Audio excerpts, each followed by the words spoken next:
Alors, en français pour aujourd'hui, donc 3 choses. Un atelier de copie, un travail en compréhension et recopier une définition de votre cahier. Je vais dans le dossier de français. Donc, le travail de compréhension, c'est sur les substituts pronominaux.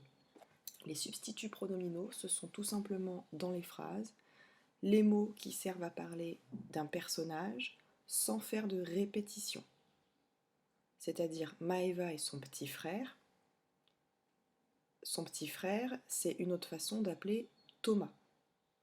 Parce que Thomas, c'est le nom du petit frère de Maeva. Donc c'est ce qu'on appelle des substituts pronominaux.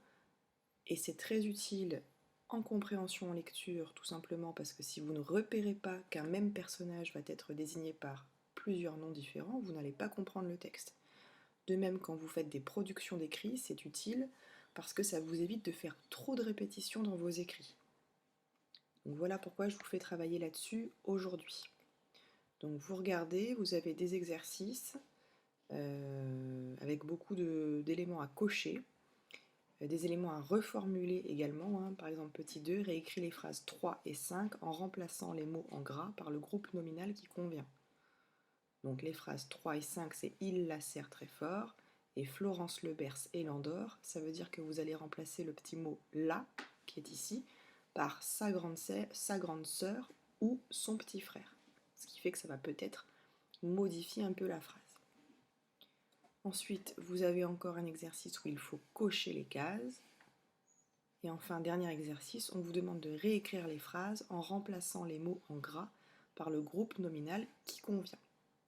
Donc là, bien évidemment, vous faites sur votre cahier, vous n'avez pas la place de tout écrire sur la feuille. Deuxième chose, alors oui, par rapport à ça, je vais revenir quand même. Vous regardez sur le plan de travail, vous avez en petit 3, lire et recopier la définition des substituts pronominaux dans le cahier rouge.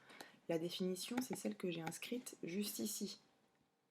Les substituts sont des mots qui permettent de repérer et identifier les personnages dans un texte. Ils permettent également d'éviter les répétitions. Donc cette petite définition-là, vous mettez la date dans votre cahier, vous marquez les substituts pronominaux et vous la recopiez. Enfin, dernier exercice, la copie comme toutes les semaines. Donc là, vous avez deux textes, un texte avec 121 mots et un texte avec 82 mots. Selon votre niveau de copie, si vous êtes plus ou moins rapide, si c'est plus ou moins fastidieux pour vous, vous recopiez l'un des deux textes dans votre cahier, en vous appliquant, sans faire d'erreur et proprement.